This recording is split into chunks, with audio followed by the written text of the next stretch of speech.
Hell is a furnace of unquenchable fire, a place of everlasting punishment where its victims are tormented in both their bodies and minds in accordance with their sinful natures, the actual sins committed, and the amount of light that they reject. Hell is a place for which God's wrath is revealed as a terrifying, consuming fire, and men live with unfulfilled lust and desires in torment forever and ever.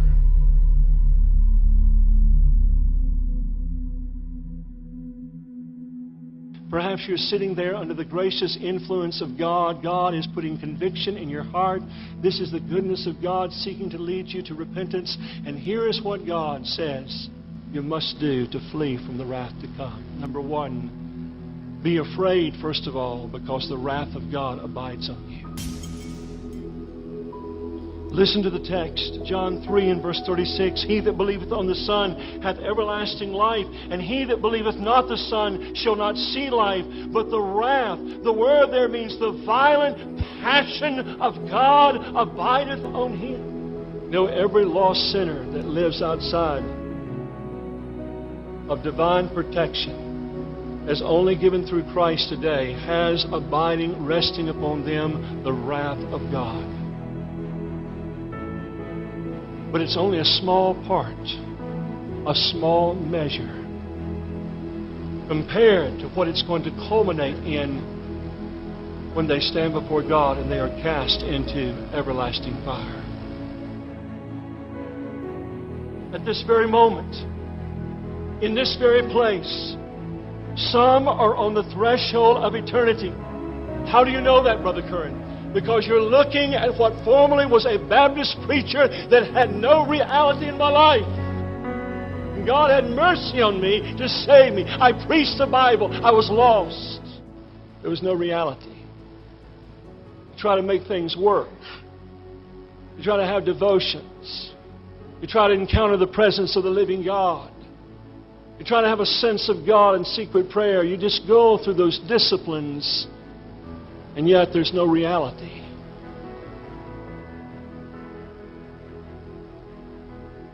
And here's probably the greatest evidence that you're outside of Christ, and the fact you have no power to overcome sin. Can you overcome sin? Or are you still living in the muck and mire of internet pornography?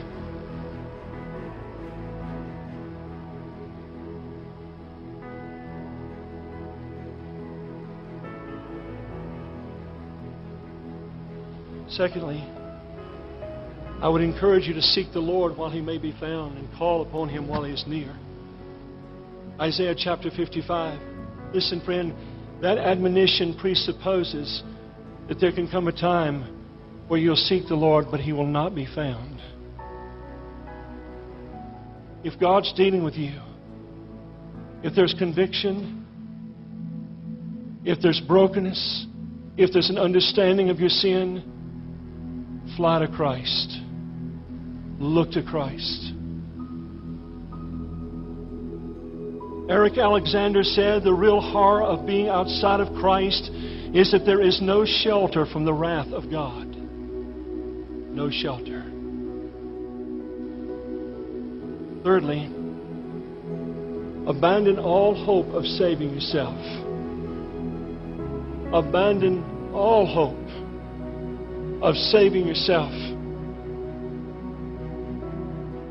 Attempting to be moral and live up to these standards that you've heard in these days without the power of grace resident in your heart will only aggravate sin and increase your apostasy.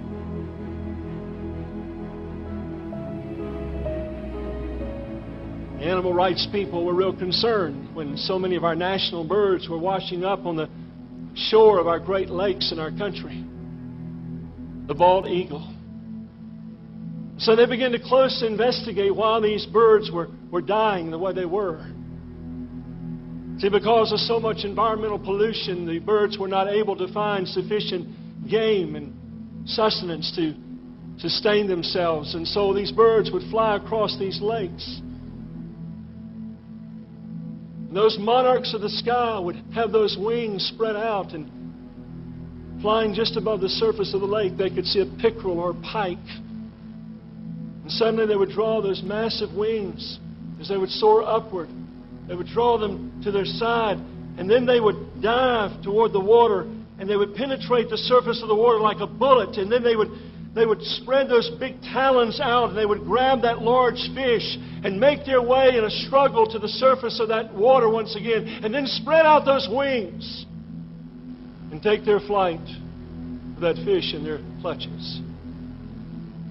Only problem was, many times the fish was so large and the eagle was so far from shore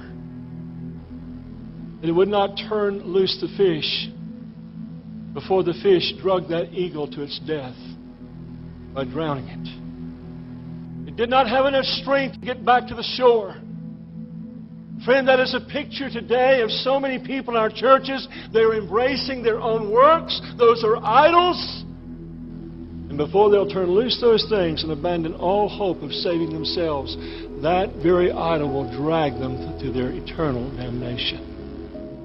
Believe on Christ at once. Believe on Christ at once. You say that's too simple. You want to know why it's so simple? Spurgeon said, the reason God has made it so simple, come unto me, all ye that labor and are heavy laden, and I will give you rest. All that come unto me, I will in no wise cast out. Why has God made it so simple? To annihilate the pride of man. Because man always wants to take a little credit, a little glory in what he's done. I prayed the prayer. I walked an aisle. I made a decision. No, friend, it's all of grace. It's all of grace. You believe on Christ at once, brethren. Listen to the words of the Scottish minister Robert Murray McShane. He said, the present is your only time to be saved. There is no believing, nor repenting, nor conversion in the grave. No minister will speak to you there. This is the time of your conversion.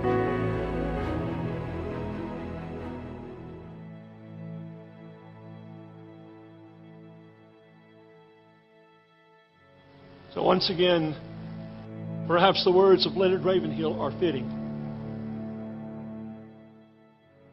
He said, if they sing, worthy is the Lamb in heaven, in hell they will sing, the harvest is past, the summer is ended, and we are not saved.